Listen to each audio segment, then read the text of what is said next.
ವಿದ್ಯಾರ್ಥಿಗಳೇ, ಕಾಲಾಯ ತಸ್ಮೈ ನಮಃ ಅನ್ನುವಂತಹ ಒಂದು ಮಾತು ನೆನಪಿಗೆ ಬರುತ್ತೆ.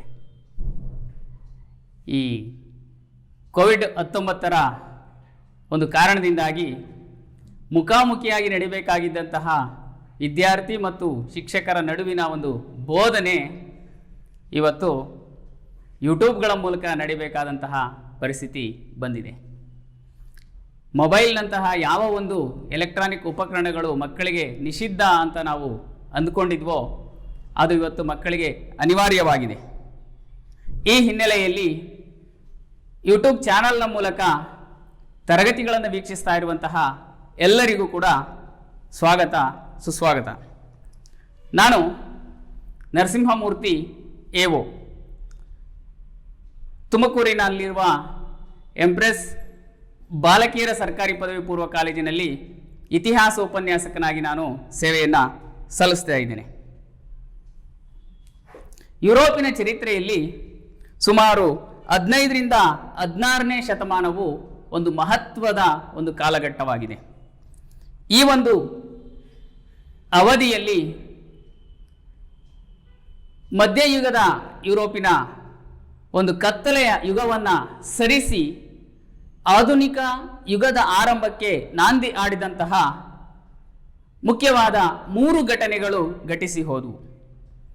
ಅದರಲ್ಲಿ ಮೊದಲನೆಯದು ಭೌಗೋಳಿಕ ಅನ್ವೇಷಣೆಗಳು, ಎರಡನೆಯದು ಪುನರುಜ್ಜೀವನ ಚಳವಳಿ, ಮೂರನೆಯದು ಧರ್ಮ ಸುಧಾರಣೆ ಮತ್ತು ಪ್ರತಿಧರ್ಮ ಸುಧಾರಣೆ.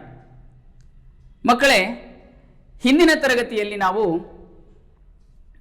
ಭೌಗೋಳಿಕ ಅನ್ವೇಷಣೆಗಳನ್ನು ಕುರಿತಂತೆ ಅಧ್ಯಯನ ಮಾಡಿದ್ದೇವೆ. ಮುಂದುವರೆದು ಈ ಒಂದು ತರಗತಿಯಲ್ಲಿ ನಾವು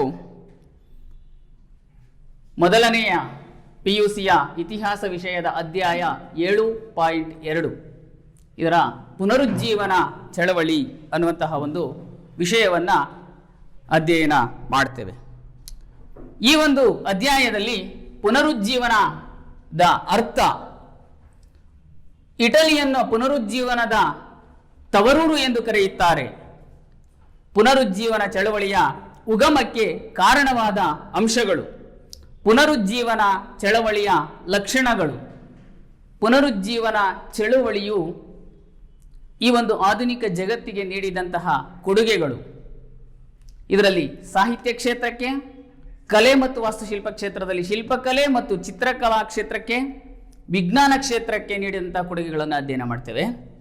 ಕೊನೆಯದಾಗಿ ಪುನರುಜ್ಜೀವನ ಚಳವಳಿಯ ಫಲಿತಾಂಶಗಳನ್ನು ನಾವು ತಿಳಿದುಕೊಳ್ತೇವೆ. ಮೊದಲನೆಯದಾಗಿ ಪುನರುಜ್ಜೀವನ ಚಳವಳಿಯ ಅರ್ಥ.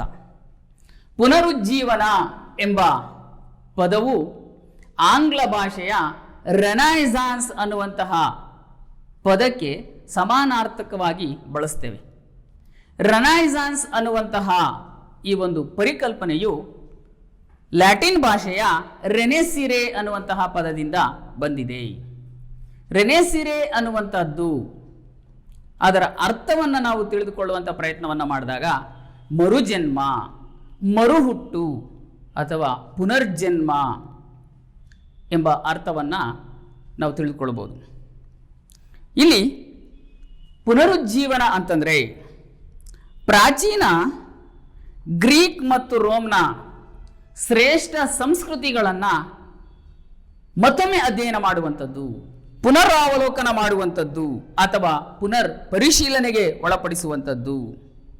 ಅಂದರೆ ಯುರೋಪಿನ ಭೌತಿಕ ಮತ್ತು ಬೌದ್ಧಿಕ ಕ್ಷೇತ್ರಗಳಲ್ಲಿ ಧನಾತ್ಮಕತೆ ಅಥವಾ ಹೊಸತನವನ್ನು ಕಂಡುಕೊಂಡಂತಹ ಒಂದು ಘಟನೆಗೆ ಅಥವಾ ಆ ಒಂದು ಪ್ರಕ್ರಿಯೆಗೆ ಪುನರುಜ್ಜೀವನ ಚಳವಳಿ ಎಂದು ನಾವು ಅರ್ಥೈಸ್ಕೋಬಹುದಾಗಿದೆ. ಇಲ್ಲಿ ಒಂದು ಪುನರುಜ್ಜೀವನ ಚಳವಳಿಯು ಯುರೋಪನ್ನು ಅಂಧಕಾರದ ಯುಗದಿಂದ ಆಧುನಿಕತೆಯ ಎಡೆಗೆ ಕೊಂಡೊಯ್ತಾ ಹೋಯಿತು. ಅದೇ ರೀತಿ ಮೂಢನಂಬಿಕೆಗಳಿಂದ ವೈಜ್ಞಾನಿಕ ಜಿಜ್ಞಾಸೆಗಳತ್ತ ಮುಖ ಮಾಡುವಂತಹ ಒಂದು ಪ್ರಯತ್ನವನ್ನು ಮಾಡ್ತು. ಅಲ್ಲದೆ ಕತ್ತಲಿನಿಂದ ಬೆಳಕಿನೆಡೆಗೆ ಸಾಗುವಂತಹ ಒಂದು ಪ್ರಯತ್ನವನ್ನು ಇದು ಕಲಿಸಿಕೊಡ್ತು ಅನ್ನುವಂಥದ್ದನ್ನು ನಾವು ತಿಳಿದುಕೊಳ್ಬೋದು. ಮಕ್ಕಳೇ, ನಾವೀಗ ಪುನರುಜ್ಜೀವನ ಚಳುವಳಿಯನ್ನ ಅರ್ಥವನ್ನ ನಾವು ತಿಳಿದುಕೊಂಡ್ವಿ. ಸೊ ಎರಡನೆಯದಾಗಿ ಇಟಲಿಯನ್ನ ಪುನರುಜ್ಜೀವನದ ತವರೂರು ಎಂದು ಕರೆಯಲಾಗುತ್ತದೆ ಏಕೆ ಎನ್ನುವಂತ ಒಂದು ಪ್ರಶ್ನೆ ಇದೆ ನಮಗೆ. ಪುನರುಜ್ಜೀವನ ಚಳುವಳಿಯು ಆ ಒಂದು ವೈಜ್ಞಾನಿಕ ಜಿಜ್ಞಾಸೆಗಳಿಗೆ ಒಡ್ಡಿಕೊಳ್ಳುವಂತಹ ಒಂದು ಪ್ರಯತ್ನವನ್ನ ಮಾಡಿದಂಥ ಮೊದಲ ದೇಶ ಇಟಲಿ. ಹಾಗಾಗಿ ಇಟಲಿಯನ್ನ ಪುನರುಜ್ಜೀವನದ ತವರೂರು ಎಂದು ಕರೆಯಲಾಗುತ್ತೆ. ಇಲ್ಲಿ 1453 ಸಾಮಾನ್ಯ ಶಕದಲ್ಲಿ ಆಟೋಮನ್ ಟರ್ಕರು ಪೂರ್ವ ರೋಮನ್ ಸಾಮ್ರಾಜ್ಯದ ಕೇಂದ್ರವಾಗಿದ್ದಂತಹ ಕಾನ್ಸ್ಟಾಂಟಿನೋಪಲ್ ಪಟ್ಟಣವನ್ನು ವಶಪಡಿಸಿಕೊಂಡ ನಂತರದಲ್ಲಿ ಅಲ್ಲಿದ್ದಂತಹ ಮೂಲ ಯುರೋಪಿಯನ್ನರು ಅಥವಾ ರೋಮನ್ನರು ಇಟಲಿಗೆ ಬಂದರು. ಅಲ್ಲಿಂದ ಬಂದಂತಹ ಆ ಒಂದು ಜನತೆಯಲ್ಲಿ ಪುನರ್ ಅಧ್ಯಯನ ಮಾಡುವಂತಹ ಅಥವಾ ಆಧುನಿಕತೆಯ ಒಂದು ದೃಷ್ಟಿಕೋನಕ್ಕೆ ಒಗ್ಗಿಕೊಂಡು ಅಭ್ಯಸಿಸುವಂತಹ ಒಂದು ಅವಕಾಶಗಳನ್ನು ಇಟಲಿಯು ಮೊದಲ ಬಾರಿಗೆ ಕಲ್ಪಿಸಿಕೊಡ್ತು. ಹಾಗಾಗಿ ಇಟಲಿಯು ಪುನರುಜ್ಜೀವನದ ತವರೂರಾಯಿತು. ಅಲ್ಲದೆ ಭೌಗೋಳಿಕ ಅನ್ವೇಷಣೆಗಳ ಕಾಲದಲ್ಲಿಯೂ ಕೂಡ ಇಟಲಿಯ ಅಕ್ಕಪಕ್ಕದ ಪರಿಸರವು ಪ್ರಮುಖ ಪಾತ್ರವನ್ನು ವಹಿಸಿತ್ತು.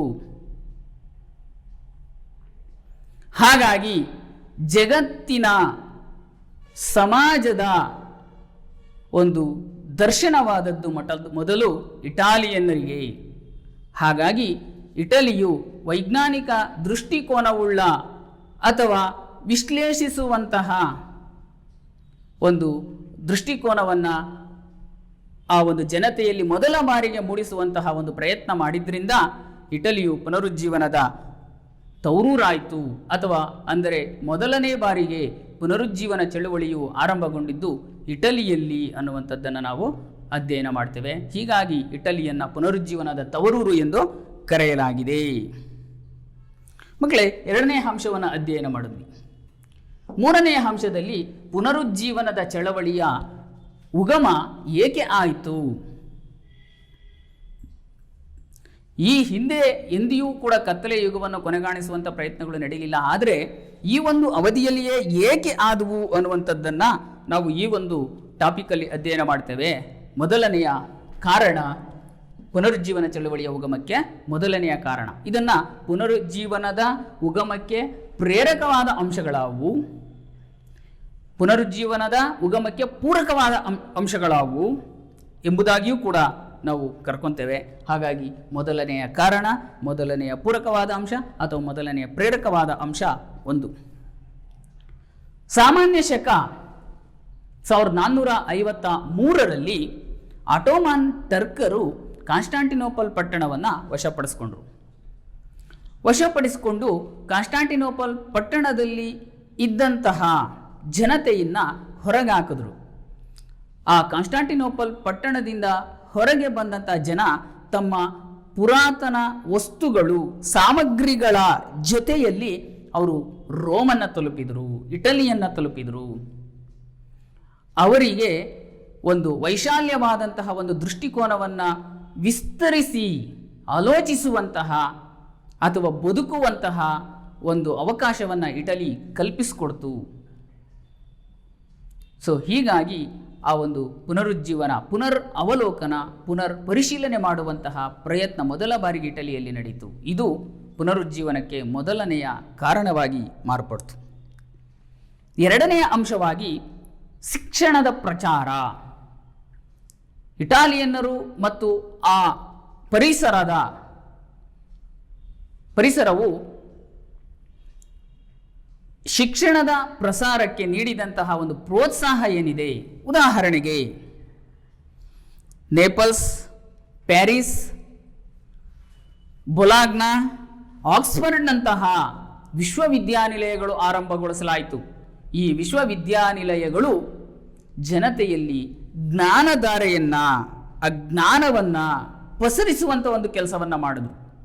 ಆ ಜ್ಞಾನವು ಆ ಒಂದು ಅವಲೋಕನಕ್ಕೆ, ಪರಿಶೀಲನೆಗೆ ಪೂರಕವಾದಂಥ ಒಂದು ವಾತಾವರಣವನ್ನು ಕಲ್ಪಿಸಿಕೊಡ್ತು. ಮೂರನೇದಾಗಿ ಭೌಗೋಳಿಕ ಅನ್ವೇಷಣೆಗಳು. 14ನೇ ಶತಮಾನ ನಂತರ ಯುರೋಪ್ ಈವರೆಗೆ ಪರಿಚಯವಿಲ್ಲದ ಅನೇಕ ಪ್ರದೇಶಗಳನ್ನು ಹುಡುಕುವಂತಹ, ಪತ್ತೆ ಹಚ್ಚುವಂತಹ ಕೆಲಸವನ್ನು ಮಾಡ್ತಾ ಹೋಯಿತು. ಈ ಹಿನ್ನೆಲೆಯಲ್ಲಿ ಅನೇಕ ಹೊಸ ಹೊಸ ಪ್ರದೇಶಗಳನ್ನು ಕಂಡುಕೊಳ್ಳಲಾಯಿತು. ಇದನ್ನು ಭೌಗೋಳಿಕ ಅನ್ವೇಷಣೆಗಳು ಅಂತ ಕರೀತಾರೆ. ಈ ಹೊಸದಾಗಿ ಕಂಡುಕೊಂಡಂತಹ ಪ್ರದೇಶಗಳ ಜನರ ಜೀವನದ ದರ್ಶನವಾದದ್ದು ಮೊದಲು ಯುರೋಪಿಯನ್ನರಿಗೆ. ಅಲ್ಲದೆ ಹೊಸದಾಗಿ ಕಂಡುಕೊಂಡಂತಹ ಪ್ರದೇಶಗಳಲ್ಲಿನ ಜನರ ಜೀವನ ಪದ್ಧತಿ, ಅವರ ಒಂದು ಸಂಪ್ರದಾಯಗಳು, ಅಲ್ಲದೆ ಅವರ ಒಂದು ಜ್ಞಾನಧಾರೆಗೆ ಸಂಬಂಧಿಸಿದಂತಹ ಒಂದು ಜ್ಞಾನವನ್ನು ಈ ಜನತೆ ಪಡೆದುಕೊಳ್ತಾ ಹೋದರು. ಇದು ಒಂದು ಭೌಗೋಳಿಕ ಅನ್ವೇಷಣೆಯು ಪುನರುಜ್ಜೀವನ ಚಳುವಳಿಯ ಆರಂಭಕ್ಕೆ ಸಹಾಯಕವಾದಂತಹ ಮೂರನೆಯ ಅಂಶವಾಯಿತು. ಈ ಭೌಗೋಳಿಕ ಅನ್ವೇಷಣೆಗಳ ಸಂದರ್ಭದಲ್ಲಿ ತಮಗಾದಂತಹ ದಿಗ್ದರ್ಶನದಿಂದ ತಾವು ಕಂಡಂತಹ ಘಟನೆ, ಸನ್ನಿವೇಶಗಳ ಕಾರ್ಯ, ಕಾರಣ, ಸಂಬಂಧಗಳನ್ನು ಅಧ್ಯಯನ ಮಾಡುವ, ತಿಳಿದುಕೊಳ್ಳುವಂತಹ ಒಂದು ಅವಕಾಶ ಆ ಜನರಿಗೆ ಸಿಗ್ತಾ ಹೋಯಿತು. ಅದು ಇಟಾಲಿಯನ್ನರ ಬೌದ್ಧಿಕ ದಿಗಂತವನ್ನು ವಿಸ್ತರಿಸೋದಕ್ಕೆ ಸಹಾಯಕವಾಯಿತು. ಹಾಗಾಗಿ ಭೌಗೋಳಿಕ ಅನ್ವೇಷಣೆಗಳು ಪುನರುಜ್ಜೀವನ ಚಳುವಳಿಯ ಉಗಮಕ್ಕೆ ಕಾರಣವಾದಂತಹ ಮೂರನೇ ಅಂಶವಾಗಿ ನಾವು ಇಟ್ಕೊಂಡಿದ್ದೇವೆ. 4ನೆಯ ಅಂಶವಾಗಿ ಊಳಿಗಮಾನ್ಯ ಪದ್ಧತಿಯ ಅವನತಿ. ಶ್ರೇಣೀಕೃತವಾದಂತಹ ಒಂದು ಸಮಾಜ ಏನು ಮಧ್ಯಕಾಲೀನ ಯುರೋಪಿನಲ್ಲಿ ಕಂಡು ಬರ್ತಾ ಇತ್ತು, ಇದು ಅನೇಕ ಕಾರಣಗಳಿಂದ ತನ್ನ ಅವನತಿಯನ್ನು ಕಂಡುಕೊಳ್ತಾ ಹೋಯಿತು. ಇದರಲ್ಲಿ ರಾಷ್ಟ್ರೀಯ ಪ್ರಭುತ್ವಗಳ ಏಳಿಗೆ ಒಂದು. ಹೊಸದಾಗಿ ಏಳಿಗೆಗೆ ಬಂದಂತಹ ರಾಷ್ಟ್ರೀಯ ಪ್ರಭುತ್ವಗಳು ಪ್ರಜಾ ಕಲ್ಯಾಣ ಮತ್ತು ಶ್ರೇಷ್ಠ ಸಾಹಿತ್ಯದ ಉಗಮ ಮತ್ತು ವಿಕಾಸಕ್ಕೆ ಪ್ರೋತ್ಸಾಹ ಕೊಡ್ತಾ ಹೋದವು. ಈ ಪ್ರಜಾ ಕಲ್ಯಾಣ ಮತ್ತು ಶ್ರೇಷ್ಠ ಸಾಹಿತ್ಯದ ಉಗಮಕ್ಕೆ ಕೊಟ್ಟಂತಹ ಪ್ರೋತ್ಸಾಹವು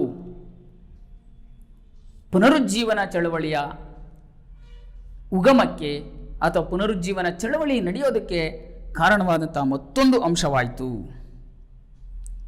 5ನೆಯ ಅಂಶವಾಗಿ ಕಲೆ, ವಾಸ್ತುಶಿಲ್ಪ ಕ್ಷೇತ್ರಗಳಿಗೆ ಕೊಟ್ಟಂತಹ ಒಂದು ಪ್ರೋತ್ಸಾಹ. ಸಾಮಾನ್ಯ ಶಕ 14ನೇ ಶತಮಾನದ ನಂತರದ ಕಾಲದಲ್ಲಿ ಈ ಹಿಂದೆ ಚರ್ಚಿನ ಹಿಡಿತದಲ್ಲಿದ್ದಂತಹ ಕಲೆ, ಶಿಕ್ಷಣ ಕ್ಷೇತ್ರಗಳು ಸ್ವತಂತ್ರಗೊಳ್ತಾ ಹೋದವು. ಚರ್ಚಿನ ಬಿಗಿ ಹಿಡಿತದಿಂದ ಮುಕ್ತಗೊಳ್ತಾ ಹೋದವು.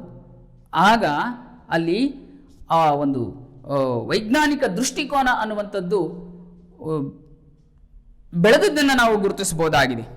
ಈ ಹಿನ್ನೆಲೆಯಲ್ಲಿ ಪಾದ್ರಿಗಳಿರ್ಬೋದು, ಶ್ರೀಮಂತರಿರ್ಬೋದು, ವರ್ತಕರಿರ್ಬೋದು, ಬ್ಯಾಂಕರ್ಗಳಿರ್ಬೋದು, ಇವರೆಲ್ಲ ತೋರಿದಂತಹ ಉದಾರ ನೀತಿಗಳು ಪುನರುಜ್ಜೀವನ ಚಳುವಳಿಯ ಉಗಮಕ್ಕೆ ಸಹಾಯಕವಾಯಿತು, ಕಾರಣವಾಯಿತು ಅಥವಾ ಪ್ರೇರಕವಾಯಿತು. ಸೊ ನಂತರದಲ್ಲಿ 6ನೇ ಅಂಶವಾಗಿ ಮುದ್ರಣ ಯಂತ್ರದ ಶೋಧನೆ. ಇದು ಶಿಕ್ಷಣ ಮತ್ತು ಜ್ಞಾನಧಾರೆಯ ವಿಕಸನದ ಕ್ಷೇತ್ರದಲ್ಲಿ ಕಂಡಂತಹ ಅಥವಾ ಒದಗಿ ಬಂದಂತಹ ಒಂದು ಕ್ರಾಂತಿಕಾರಕ ಬೆಳವಣಿಗೆ. ಜಾನ್ ಗುಟನ್ಬರ್ಗ್ ರವರು ಜರ್ಮನಿಯಲ್ಲಿ ಕಂಡುಕೊಂಡಂತಹ ಒಂದು ಮುದ್ರಣ ಯಂತ್ರ. ಅದೇ ರೀತಿಯಾಗಿ ಇಂಗ್ಲೆಂಡಿನಲ್ಲಿ ಕಾಕ್ಸ್ಟನ್ ರವರು ಕಂಡುಕೊಂಡಂತಹ ಒಂದು ಮುದ್ರಣ ಯಂತ್ರಗಳು. ಅವುಗಳನ್ನು ಕಂಡುಕೊಂಡರು, ಅವುಗಳನ್ನು ಡೆವಲಪ್ ಮಾಡ್ತಾ ಹೋದರು, ಅಪ್ಡೇಟ್ ಮಾಡ್ತಾ ಹೋದರು. ಹೀಗೆ ಮುದ್ರಣ ಯಂತ್ರಗಳ ಶೋಧ ಮತ್ತು ಬಳಕೆಯಿಂದ ಅನೇಕ ಕೃತಿಗಳು, ಸಾಹಿತ್ಯದ ಗ್ರಂಥಗಳು ಕಡಿಮೆ ಬೆಲೆಗೆ ಜನಸಾಮಾನ್ಯರಿಗೂ ಕೂಡ ಲಭಿಸುವಂತಹ ಒಂದು ಸನ್ನಿವೇಶ ಉಂಟಾಗ್ತಾ ಹೋಯಿತು. ಸೊ ಇದು ಕೂಡ ಪುನರುಜ್ಜೀವನ ಚಳುವಳಿಗೆ ಒಂದು ಕಾರಣವಾಯಿತು. ಅದು ಜನತೆಯ ಜ್ಞಾನಧಾರೆಯನ್ನು ವಿಕಸಿಸುವಂಥ ಕೆಲಸವನ್ನು ಮಾಡಿತು. ಮಕ್ಕಳೇ ನೋಡಿ, ಈ ಎರಾಸ್ಮಸ್ ಅವರ ಪ್ರೆಸೆಂಟ್ ಪಾಲಿ ಅನ್ನುವಂಥ ಒಂದು ಕೃತಿ ಏನಿದೆ, ಆ ಒಂದು ಕಾಲಘಟ್ಟಕ್ಕೆ ಸುಮಾರು 24,000 ಪ್ರತಿಗಳನ್ನು ಹಚ್ಚು ಹಾಕಿಸಲಾಯಿತಂತೆ. ಆ ಕೃತಿಗಳನ್ನು ಅಧ್ಯಯನ ಮಾಡಿದಂತಹ ಜನರ ದೃಷ್ಟಿಕೋನಗಳು ಬದಲಾಗ್ತಾ ಹೋಯಿತು. ತಮಗೆ ಅಧ್ಯಯನ ಮಾಡೋದಕ್ಕೆ ಸಿಗದೇ ಇರುವಂತಹ ಕೃತಿಗಳ ಕಾಲದಲ್ಲಿ ಯಾರೋ ಹೇಳಿದಂಥ ವಿಚಾರಗಳನ್ನು ಅಂದವಾಗಿ ನಂಬ್ತಾ ಇದ್ದಂತಹ ಜನ ತಾವೇ ಸ್ವತಃ ಓದೋದಕ್ಕೆ ಸಹಾಯಕವಾಯಿತು ಮುದ್ರಣ ಯಂತ್ರವು ಬಂದದ್ರಿಂದ. ಹಾಗಾಗಿ ಅವರು ಹೊಸ ಹೊಸ ಆಲೋಚನಾ ಲಹರಿಗಳನ್ನು ಕಂಡುಕೊಳ್ಳುವಂತಹ ಪ್ರಯತ್ನವನ್ನು ಮಾಡಿದ್ದು ಪುನರುಜ್ಜೀವನ ಚಳುವಳಿಗೆ ಸಹಾಯಕವಾದಂತಹ ಮತ್ತೊಂದು ಅಂಶ. ಮಕ್ಕಳೇ, ಈ ಎಲ್ಲ ಅಂಶಗಳು ಮೊದಲನೆಯದಾಗಿ ಕಾನ್ಸ್ಟಾಂಟಿನೋಪಲ್ ಪಟ್ಟಣದ ಪತನ, ಎರಡನೆಯದಾಗಿ ಶಿಕ್ಷಣದ ಪ್ರಸಾರ, ಮೂರನೇದಾಗಿ ಭೌಗೋಳಿಕ ಅನ್ವೇಷಣೆಗಳ ನಡೆದದ್ದು, ನಾಲ್ಕನೇದಾಗಿ ಊಳಿಗಮಾನ್ಯ ಪದ್ಧತಿಯ ಅವನತಿ, ಐದನೇದಾಗಿ ಕಲೆ ಮತ್ತು ಶಿಕ್ಷಣಕ್ಕೆ ನೀಡಿದಂತಹ ಒಂದು ಪ್ರೋತ್ಸಾಹ ಮತ್ತು ಉದಾರದ ಒಂದು ನೀತಿ, ಆರನೇದಾಗಿ ಮುದ್ರಣ ಯಂತ್ರದ ಶೋಧ. ಈ 6 ಅಂಶಗಳು ಪುನರುಜ್ಜೀವನ ಚಳುವಳಿಯ ಉಗಮಕ್ಕೆ ಕಾರಣವಾದಂತಹ ಅಂಶಗಳಾಗಿವೆ.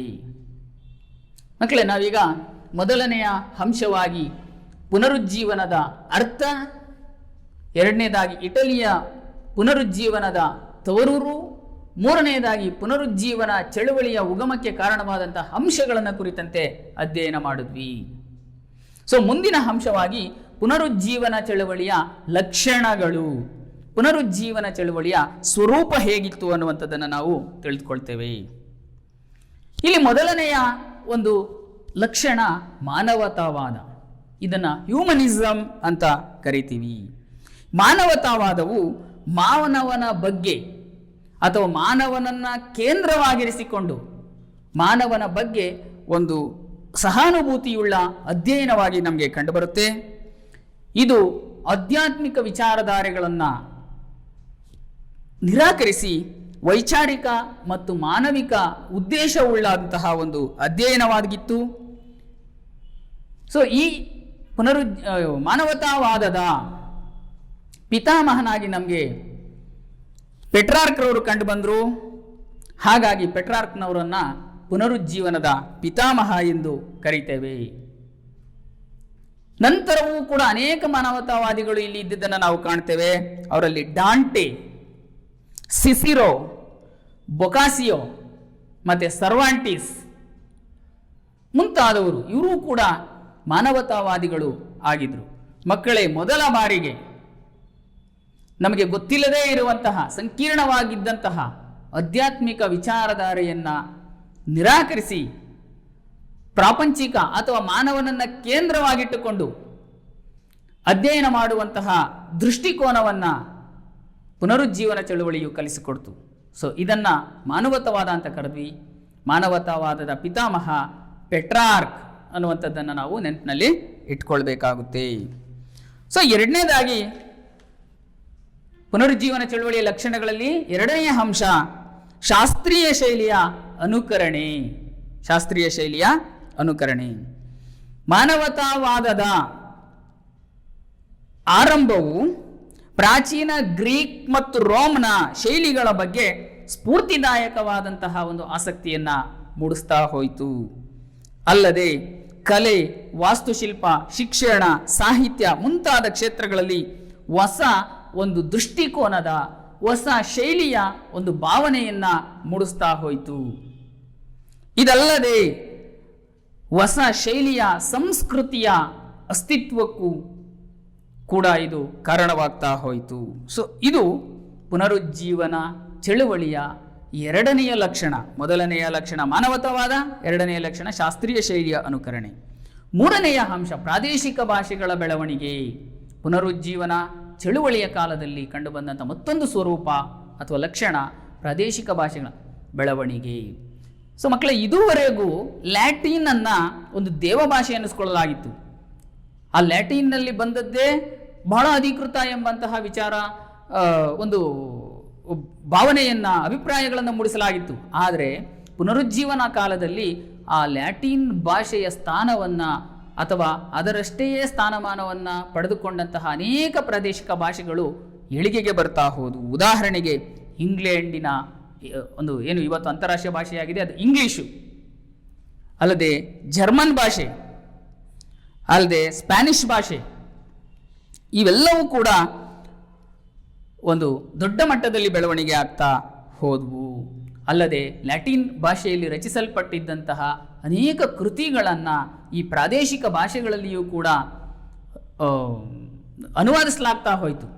ಸೊ ಹೀಗಾಗಿ ಅನೇಕ ಪ್ರಾದೇಶಿಕ ಭಾಷೆಗಳು ಬೆಳವಣಿಗೆ ಆಗ್ತಾ ಹೋದವು. ಇದು ಪುನರುಜ್ಜೀವನ ಚಳುವಳಿಯ ಮತ್ತೊಂದು ಲಕ್ಷಣ. ನಾಲ್ಕನೇದಾಗಿ ಸ್ವತಂತ್ರ ಆಲೋಚನೆ ಮತ್ತು ಅಭಿವ್ಯಕ್ತಿ. ಈ ಹಿಂದೆ ಇದ್ದಂತಹ ಧಾರ್ಮಿಕ ಹಿನ್ನೆಲೆಯ ಚರ್ಚಿನ ಹಿಡಿತಕ್ಕೆ ಸಿಕ್ಕಿದ್ದಂತಹ ಎಲ್ಲ ಜ್ಞಾನ ಧಾರೆಗಳು ಪುನರುಜ್ಜೀವನದ ಕಾಲದಲ್ಲಿ ತಮ್ಮ ಮುಕ್ತಗೊಳ್ತಾ ಹೋದವು, ಚರ್ಚಿನ ಹಿಡಿತದಿಂದ ಮುಕ್ತಗೊಳ್ತಾ ಹೋದವು. ಹಾಗಾಗಿ ಜನತೆ ಸ್ವತಂತ್ರವಾಗಿ ಆಲೋಚಿಸುವಂತಹ ಒಂದು ಪ್ರವೃತ್ತಿಯನ್ನು ಬೆಳೆಸ್ಕೊಳ್ತಾ ಹೋದರು. ಅಲ್ಲದೆ ವೈಜ್ಞಾನಿಕವಾದಂಥ ಪ್ರಜ್ಞೆಯನ್ನು ಮೂಡಿಸಿಕೊಳ್ಳುವಂತಹ ಒಂದು ಹೊಸ ಲಹರಿಯನ್ನು ನಾವು ಈ ಕಾಲದಲ್ಲಿ ಕಾಣ್ತೀವಿ. ತಮಗೆ ಅನಿಸಿದ್ದನ್ನು ಅವರು ಅಭಿವ್ಯಕ್ತಿಸುವಂತಹ ಸ್ವಾತಂತ್ರ್ಯವನ್ನು ಈ ಕಾಲದಲ್ಲಿ ಪಡೆದುಕೊಂಡದ್ದನ್ನು ನಾವು ಕಾಣ್ತೇವೆ. ಸೊ ಇದು ನಾಲ್ಕನೆಯ ಲಕ್ಷಣ. ಐದನೆಯ ಲಕ್ಷಣ ವಿಚಾರ ವಿಶ್ಲೇಷಣೆ ಮತ್ತು ಸಂಶೋಧನಾ ಪ್ರವೃತ್ತಿ.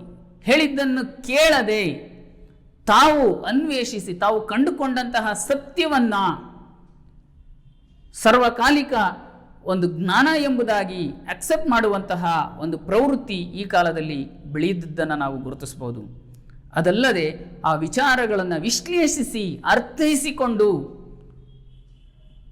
ಮೂಢ ನಂಬಿಕೆಗಳನ್ನು ನಂಬದೆ ಆ ನಂಬಿಕೆಗಳನ್ನು ವೈಜ್ಞಾನಿಕತೆಗೆ ಒಡ್ಡಿ ಅವುಗಳನ್ನು ನಂಬುವಂತಹ ಒಂದು ಪ್ರಯತ್ನಗಳು ಅಥವಾ ಒಂದು ಸ್ವರೂಪಗಳು, ಸನ್ನಿವೇಶಗಳು ಈ ಕಾಲದಲ್ಲಿ ಕಂಡು ಬರ್ತಾ ಹೋದವು. ಇದು ಐದನೆಯ ಲಕ್ಷಣ. ಇನ್ನು ಆರನೆಯದಾಗಿ ಉತ್ಸಾಹ, ಕುತೂಹಲ ಮತ್ತು ಆಸಕ್ತಿ. ಹೊಸ ಹೊಸ ವಿಚಾರಗಳನ್ನು ಕಂಡುಕೊಳ್ಳುವಲ್ಲಿ ಆ ಕಾಲದ ಜನತೆಗೆ ಅಥವಾ ವಿದ್ವಾಂಸರಿಗೆ ಇದ್ದಂತಹ ಕುತೂಹಲ ಮತ್ತು ಉತ್ಸಾಹ, ಅಲ್ಲದೆ ಅವುಗಳನ್ನು ಅಧ್ಯಯನ ಮಾಡುವಲ್ಲಿದ್ದಂತಹ ಆಸಕ್ತಿಗಳು, ಇವೆಲ್ಲವೂ ಕೂಡ ಪುನರುಜ್ಜೀವನ ಚಳುವಳಿಯ ಲಕ್ಷಣಗಳಾಗಿ ನಾವು ಅಧ್ಯಯನವನ್ನು ಮಾಡ್ತೇವೆ. ಮಕ್ಕಳೇ, ನಾವು ಪುನರುಜ್ಜೀವನ ಚಳುವಳಿಯ ಲಕ್ಷಣಗಳನ್ನು ಅಧ್ಯಯನ ಮಾಡಿದ್ವಿ.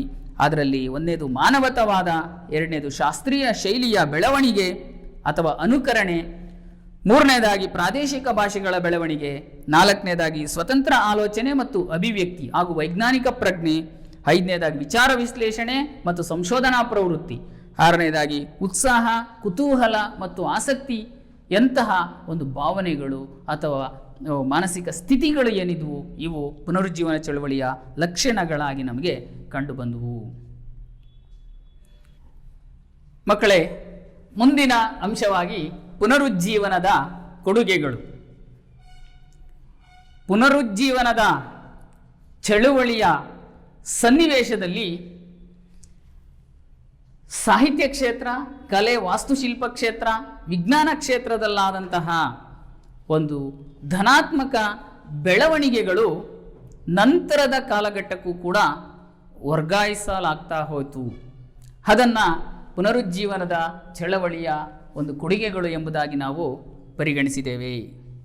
ಸೊ ಮೊದಲನೇದಾಗಿ ಸಾಹಿತ್ಯ ಕ್ಷೇತ್ರದಲ್ಲಿ ಪುನರುಜ್ಜೀವನ ಚಳುವಳಿಯ ಕಾಲದಲ್ಲಾದಂತಹ ಒಂದು ಬೆಳವಣಿಗೆ. ಮೊದಲನೇದಾಗಿ ಪುನರುಜ್ಜೀವನ ಚಳುವಳಿಯ ಕಾಲದಲ್ಲಿ ಪ್ರಾದೇಶಿಕ ಭಾಷೆಗಳು ಏಳಿಗೆಗೆ ಬರ್ತಾ ಹೋದವು. ಸೊ ಅದರಲ್ಲಿ ಇಂಗ್ಲಿಷ್ ಭಾಷೆ ಇರ್ಬೋದು, ಡಚ್ ಭಾಷೆ ಇರ್ಬೋದು, ಫ್ರೆಂಚ್ ಭಾಷೆ, ಸ್ಪ್ಯಾನಿಷ್ ಭಾಷೆ ಮುಂತಾದ ಭಾಷೆಗಳಲ್ಲಿ ಅಪಾರವಾದಂತಹ ಸಾಹಿತ್ಯ ರಾಶಿಯು ರಚನೆಯಾಗ್ತಾ ಹೋದವು, ಭಾಷಾಂತರವಾಗ್ತಾ ಹೋದವು, ವಿಶ್ಲೇಷಣೆಗಳು ಹೊರಬರ್ತಾ ಹೋದವು. ಈ ಕಾಲದ ಪ್ರಮುಖ ಸಾಹಿತ್ಯಕಾರರಲ್ಲಿ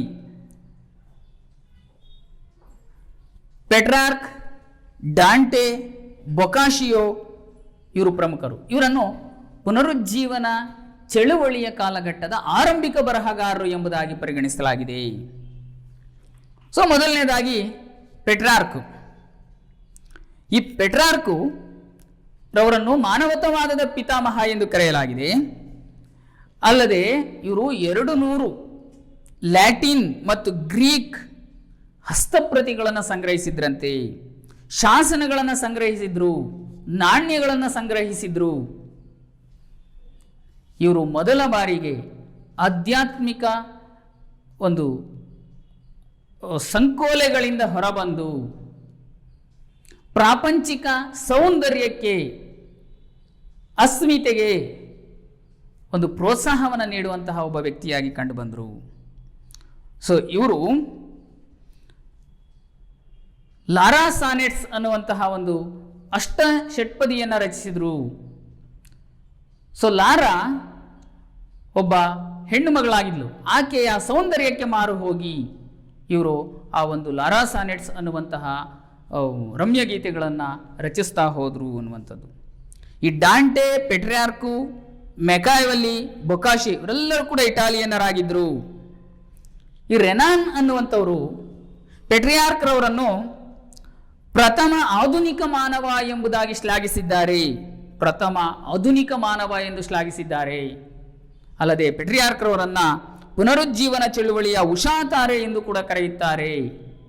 ಅಲ್ಲದೆ ಪೆಟ್ರಿಯಾರ್ಕ್ರವರನ್ನ ಪುನರುಜ್ಜೀವನ ಚಳುವಳಿಯ ಪಿತಾಮಹ ಎಂದು ಕರೆಯುತ್ತಾರೆ. ಇದು ನಮಗೆ ಬಹಳ ನೆನಪಿಟ್ಕೊಳ್ಬೇಕಾದಂಥ ಒಂದು ಅಂಶವಾಗಿದೆ. ಸೊ ನಂತರ ಡಾಂಟೆಯವರು, ಇವರು ಕೂಡ ಇಟಾಲಿಯವರೇ, ಡಿವೈನ್ ಕಾಮಿಡಿ ಅನ್ನುವಂಥದ್ದನ್ನು ಬರೆದರು. ಇದನ್ನು ದಿವ್ಯ ಲೀಲೆ ಎಂಬುದಾಗಿ ನಾವು ಕನ್ನಡಕ್ಕೆ ಭಾಷಾಂತರಿಸಿಕೊಂಡು ಅಧ್ಯಯನವನ್ನು ಮಾಡ್ತೇವೆ. ಅಲ್ಲದೆ ದಿ ಮೊನಾರ್ಕಿ ಅನ್ನುವಂತಹ ಒಂದು ಸಾಹಿತ್ಯವನ್ನು ರಚಿಸಿದರು. ಇದು ಅಂದಿನ ಪೋಪರ ದುರ್ನಡತೆಗಳನ್ನು ಟೀಕಿಸಿ ಬರೆದಂಥ ಒಂದು ಕೃತಿಯಾಗಿದೆ. ಇದರ ನಂತರ ಮೆಕಾವೆಲ್ಲಿ ಅವರು ದಿ ಪ್ರಿನ್ಸ್ ಅನ್ನುವಂತಹ ಕೃತಿಯನ್ನು ರಚಿಸಿದರು. ಅಲ್ಲದೆ ದಿ ಹಿಸ್ಟರಿ ಆಫ್ ಫ್ಲಾರೆನ್ಸ್ ಅನ್ನುವಂಥದ್ದನ್ನು ಬರೆದರು. ಸೊ ಇವರ ನಂತರ ಬೊಕಾಶಿಯೋರವರು, ಇವರು ಟೇಲ್ಸ್ ಆಫ್ ಡೆಕಮರಾನ್ ಅನ್ನುವಂತಹ ಕೃತಿಯನ್ನು ಬರೆದರು. ಅಲ್ಲದೆ ಲೈಫ್ ಆಫ್ ಡಾಂಟೆ ಅನ್ನುವಂಥ ಕೃತಿಯನ್ನು ಬರೆದರು. ಸೊ ಹೀಗಾಗಿ ಪುನರುಜ್ಜೀವನ ಚಳುವಳಿಯ ಕಾಲಘಟ್ಟದಲ್ಲಿ ಆಗಿ ಹೋದಂತಹ ಪ್ರಮುಖ ಸಾಹಿತಿಗಳನ್ನು, ಬರಹಗಾರರನ್ನು ನಾವು ಅಧ್ಯಯನ ಮಾಡ್ತಾ ಇದ್ದೀವಿ. ಸೊ ನೆಕ್ಸ್ಟು ನಂತರದಲ್ಲಿ ಸರ್ ಥಾಮಸ್ ಮೋರ್ ಅನ್ನುವಂಥವರು, ಇವರು ಉಟೋಪಿಯಾ ಅನ್ನುವಂಥ ಕೃತಿಯನ್ನು ರಚಿಸಿದರು. ಇವರು ಪ್ಲೇಟೋನ ರಿಪಬ್ಲಿಕ್ ಕೃತಿಯ ಮಾದರಿಯಲ್ಲಿ ರಚಿಸಿದರು. ಅಲ್ಲದೆ ರಿಪಬ್ಲಿಕ್ನ ಒಂದು ಕೃತಿಯಿಂದ ಪ್ರಭಾವಿತರಾದಂಥವರಾಗಿದ್ದರು ಥಾಮಸ್ ಮೋರ್ ಅವರು. ಇವರು ಇಂಗ್ಲೆಂಡಿನವರಾಗಿದ್ದರು. ಅಲ್ಲದೆ ಎಡ್ಮಂಡ್ ಸ್ಪೆನ್ಸರ್ ಅವರು ಇದು ಫೆರಿ ಕ್ವೀನ್ ಅನ್ನುವಂತಹ ಒಂದು ಕೃತಿಯನ್ನು ರಚಿಸಿದರು. ಅದೇ ರೀತಿಯಾಗಿ ಜಾನ್ ಮಿಲ್ಟನ್, ಇವರು ಒಬ್ಬ ಇಂಗ್ಲೆಂಡಿನ ಅಂಧ ಕವಿ. ಇವರು ಪ್ಯಾರಡೈಸ್ ಲಾಸ್ಟ್ ಅನ್ನುವಂಥದ್ದನ್ನು, ಅದೇ ರೀತಿ ಪ್ಯಾರಡೈಸ್ ರಿಗೈನ್ಡ್ ಅನ್ನುವಂಥ ಕೃತಿಯನ್ನು ಕೂಡ ಇವರು ರಚಿಸಿದರು. ಸೊ ಇದಲ್ಲದೆ ಇಂಗ್ಲೆಂಡಿನ ಖ್ಯಾತ ಸಾಹಿತಿ, ಕವಿ ವಿಲಿಯಂ ಶೇಕ್ಸ್ಪಿಯರ್ ಅವರು ಅನೇಕ ಕೃತಿಗಳನ್ನು ರಚಿಸ್ತಾ ಹೋದರು. ಅದರಲ್ಲಿ Julius Caesar, Hamlet, Romeo Juliet, Othello, Macbeth, King Lear, Comedy of Errors, As You Like It, the Tempest, the Twelfth Night, the Winter's Tale ಮುಂತಾದ ಒಂದು ಕೃತಿಗಳನ್ನು ಅಥವಾ ಕವಿತೆಗಳನ್ನು, ಸಾಹಿತ್ಯ ರಾಶಿಯನ್ನು ಇಂಗ್ಲಿಷ್ ಭಾಷೆಯಲ್ಲಿ ವಿಲಿಯಂ ಶೇಕ್ಸ್ಪಿಯರ್ ಅವರು ರಚಿಸಿದರು. ಇವರ ನಂತರ ಸರ್ವಾಂಟೀಸ್, ಇವರು ಸ್ಪೇನ್ನವರು, ಡಾನ್ ಕ್ವಿಕೋಟ್ಸ್ ಅನ್ನುವಂಥ ಕೃತಿಯನ್ನು ರಚಿಸಿದರು. ಅದೇ ರೀತಿಯಾಗಿ ಎರಾಸ್ಮಸ್, ಇವರು ಹಾಲೆಂಡಿನವರು. ಇವರು ಫ್ರೈಸ್ ಆ್ಯಂಡ್ ಫಾಲಿ ಅನ್ನುವಂಥದ್ದನ್ನು ನಾವು ನೋಡಿ, ಸುಮಾರು ಪುನರುಜ್ಜೀವನ ಚಳುವಳಿಯ ಸಂದರ್ಭ 24,000 ಪ್ರತಿಗಳು ಅಚ್ಚು ಹಾಕಿಸಲ್ಪಟ್ಟಿತ್ತು ಈ ಒಂದು ಕೃತಿ ಅನ್ನುವಂಥದ್ದನ್ನು ನಾವು ನೆನಪಿನಲ್ಲಿ ಇಟ್ಕೊಳ್ಬೇಕಾಗುತ್ತದೆ. ಅಲ್ಲದೆ ಫೆಮಿಲಿಯರ್, ಕಿಲೋಕ್ವಿಸ್ ಅನ್ನುವಂಥದ್ದು ಇವರು ರಚಿಸಿದಂತಹ ಮತ್ತೊಂದು ಸಾಹಿತ್ಯ. ಇವರ ನಂತರ ಫ್ರಾನ್ಸಿನ ಲಿಯನಾರ್ಡೋ ಬ್ರೂನಿ ಎನ್ನುವಂಥವರು, ಇವರು ಇಟಾಲಿಯನ್ ಭಾಷೆಗೆ ಅರಿಸ್ಟಾಟಲ್, ಪ್ಲೇಟೋ ಮತ್ತು ಸಾಕ್ರಟಿಸ್ರ ಕೃತಿಗಳನ್ನು ಭಾಷಾಂತರ ಮಾಡಿದರು. ಸೊ ಗ್ರೀಕ್ನ ಪ್ರಮುಖ ತತ್ವಜ್ಞಾನಿಗಳು ಅರಿಸ್ಟಾಟಲ್, ಪ್ಲೇಟೋ ಮತ್ತು ಸಾಕ್ರಟಿಸ್ರವರು ಅವರ ಒಂದು ಕೃತಿಗಳನ್ನು ಅಥವಾ ತತ್ವಜ್ಞಾನವನ್ನು ಇಡೀ ಯುರೋಪಿನಾದ್ಯಂತ ಪಸರಿಸುವಂತಹ ಒಂದು ಕೆಲಸವನ್ನು ಮಾಡಿ ಇವರು ಯಶಸ್ವಿಯಾದಂತಹ ಒಬ್ಬ ವ್ಯಕ್ತಿ ಲಿಯನಾರ್ಡೋ ಬ್ರೂನಿರವರು. ಸೊ ಮಕ್ಕಳೇ, ಇವೆಲ್ಲ ಕೃತಿಗಳನ್ನು ನಾವು ಪಟ್ಟಿ ಮಾಡ್ಕೋಬೇಕಾಗುತ್ತೆ.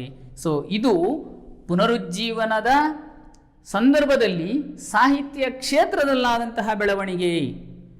ಈ ಸಾಹಿತ್ಯ ರಾಶಿಯು ಪುನರುಜ್ಜೀವನ ಕಾಲದ ಜನತೆಯ ದೃಷ್ಟಿಕೋನವನ್ನು ಬದಲಿಸೋದಕ್ಕೆ ಸಹಾಯಕವಾದಂತಹ ಒಂದು ಸಾಹಿತ್ಯ ರಾಶಿ ಅದು. ಮಕ್ಕಳೇ, ಮುಂದಿನ ಅಂಶವಾಗಿ ನಾವು ಕಲೆ ವಾಸ್ತುಶಿಲ್ಪವನ್ನು ಕುರಿತಂತೆ ಅಧ್ಯಯನ ಮಾಡ್ತೇವೆ. ಎರಡನೆಯ ಅಂಶ, ಪುನರುಜ್ಜೀವನದ ಕಾಲದಲ್ಲಿ ಏಳಿಗೆಗೆ ಬಂದಂತಹ ಅಥವಾ ಅಸ್ತಿತ್ವಕ್ಕೆ ಬಂದಂತಹ ಒಂದು ಸ್ಮಾರಕಗಳು ಅಥವಾ ಒಂದು ಕಲಾತ್ಮಕ ಶೈಲಿ, ಏನು ಆರ್ಕಿಟೆಕ್ಚರ್ ಅಂತ ಏನು ನಾವು ಕರೆದ್ವಿ, ಆರ್ಟ್ ಆ್ಯಂಡ್ ಆರ್ಕಿಟೆಕ್ಚರ್ ಅಂತ ಕರೆದ್ವಿ, ಅದು ಸರಳವಾಗಿತ್ತು, ಸಂಕೀರ್ಣತೆಯಿಂದ ಹೊರಗೆ ಬಂದದ್ದಾಗಿತ್ತು, ಅಲ್ಲದೆ ನೈಜತೆಯಿಂದ ಕೂಡಿತ್ತು. ಅದು ವಾಸ್ತವ ಬದುಕಿಗೆ ಹತ್ತಿರದ್ದಾಗಿತ್ತು. ಅಂತಹ ಒಂದು ವಾಸ್ತುಶಿಲ್ಪದಲ್ಲಿ ನವ್ಯತೆ ಕಂಡು ಬರ್ತಾ ಇತ್ತು, ಹೊಸತನ ಕಂಡು ಬರ್ತಾ ಇತ್ತು, ಸ್ವತಂತ್ರ ದೃಷ್ಟಿಕೋನ ಹೊಂದಿತ್ತು. ಎಲ್ಲದಕ್ಕಿಂತ ಮುಖ್ಯವಾಗಿ ಚರ್ಚ್ನ ಹಿಡಿತದಿಂದ ಮುಕ್ತವಾದಂತಹ ಕಲೆ ವಾಸ್ತುಶಿಲ್ಪ ಶೈಲಿಯು ಈ ಕಾಲದಲ್ಲಿ ಅಸ್ತಿತ್ವಕ್ಕೆ ಬಂತು. ಅಲ್ಲದೆ ಇದು ಜಾತ್ಯತೀತವಾದಂತಹ ಒಂದು ಸ್ವರೂಪವನ್ನು ಪಡೆದುಕೊಂಡಿತ್ತು. ಮುಖ್ಯವಾಗಿ ಇದು ಜನಜೀವನಕ್ಕೆ, ಜನರಿಗೆ ಹತ್ತಿರವಾದಂತಹದ್ದು ಆಗಿತ್ತು. ಈ ಕಾಲದಲ್ಲಿ ಅಸ್ತಿತ್ವಕ್ಕೆ ಬಂದಂತಹ ಅಂತಹ ಒಂದು ಕಲಾ ಶೈಲಿಯನ್ನು ಗೋತಿಕ್ ಶೈಲಿ ಎಂದು ಪರಿಗಣಿಸಿದ್ದೇವೆ. ಇಟಾಲಿಯನ್ನರ ಅಥವಾ ರೋಮನ್ನರ ಅಥವಾ ಆ ಒಂದು ಕಾಲಘಟ್ಟದಲ್ಲಿ ಅಸ್ತಿತ್ವಕ್ಕೆ ಬಂದಂತಹ ಒಂದು ಕಲಾ ವಾಸ್ತುಶಿಲ್ಪ ಶೈಲಿಯನ್ನು ಗೋತಿಕ್ ಶೈಲಿ ಎಂದು ಕರೆಯಲ್ಪಟ್ಟಿದೆ. ಈ ಗೋತಿಕ್ ಶೈಲಿಯು ಗ್ರೀಕ್, ರೋಮ್, ಅಯೋನಿಕ್, ಡೋರಿಕ್ ಮತ್ತು ಕಾರಂತಿಯನ್ ಶೈಲಿಗಳ ಮಿಶ್ರಣವಾಗಿತ್ತು. ಈ ಕಾಲದ ಒಂದು ಸ್ಮಾರಕಗಳನ್ನು ನಿರ್ಮಾಣ ಮಾಡುವಂತಹ ಸಂದರ್ಭದಲ್ಲಿ ಸಾಮಾನ್ಯವಾಗಿ ಕಲ್ಲನ್ನು ಬಳಸಲಾಗಿತ್ತು. ಆ ಕಲ್ಲನ್ನು ಬಳಸಿ ದೊಡ್ಡ ದೊಡ್ಡ ಅರಮನೆಗಳು, ಚರ್ಚ್ಗಳು, ವಿಹಾರಗಳು, ಸಾರ್ವಜನಿಕ ಕಟ್ಟಡಗಳನ್ನು ನಿರ್ಮಾಣ ಮಾಡಲಾಗಿತ್ತು. ಈ ಎಲ್ಲ ಸ್ಮಾರಕಗಳಲ್ಲಿ ಮುಖ್ಯವಾಗಿ ಕಮಾನುಗಳು, ಗುಮ್ಮಟಗಳು, ಎತ್ತರವಾದಂತಹ ಒಂದು ಸ್ತಂಭಗಳನ್ನು ಸುಂದರವಾಗಿ ಅಲಂಕಾರಯುತವಾಗಿ ಕೆತ್ತಲ್ಪಟ್ಟಿತ್ತು. ಇದು ಈ ಕಾಲದ ಒಂದು ಹೊಸತನ. ಈ ಕಾಲದ ಪ್ರಮುಖ ವಾಸ್ತುಶಿಲ್ಪಕಾರರು ಅಂತಂದರೆ,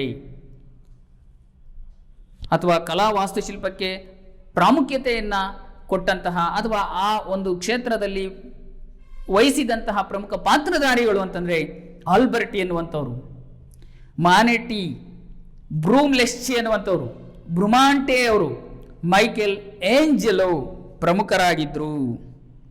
ಸೊ ಈ ಕಾಲದಲ್ಲಿ ರಚನೆಯಾದಂತಹ ಒಂದು ಸ್ಮಾರಕಗಳು, ಅರಮನೆಗಳು, ಚರ್ಚ್ಗಳು ಅಂತಂದರೆ ರೋಮ್ನಲ್ಲಿ ಮೆಡಿಸಿ ಮತ್ತು ಫ್ಲಾರೆನ್ಸ್ನ ಅರಮನೆಗಳು. ಅದೇ ರೀತಿಯಾಗಿ ಲಂಡನ್ನಲ್ಲಿ 3ನೇ ಪೋಪ್ ಜೂಲಿಯಸ್ನ ಅರಮನೆ, ಫ್ಲಾರೆನ್ಸಿನ ಪಿಟ್ಟಿ ಅರಮನೆ, ಲಂಡನ್ನಿನ ವೈಟ್ ಹೌಸ್ ಅಂತ ಕರೆಯಲ್ಪಡುವಂತಹ ಬ್ಯಾಂಕ್ವೆಟ್ ಹಾಲ್, ಅದೇ ರೀತಿಯಾಗಿ ಸೇಂಟ್ ಪಾಲ್ನ ಕೆಥೆಡ್ರಲ್ ಚರ್ಚ್, ರೋಮ್ನ ಸೇಂಟ್ ಪೀಟರ್ ಕೆಥೆಡ್ರಲ್, ವೆನಿಸ್ನ ಸೇಂಟ್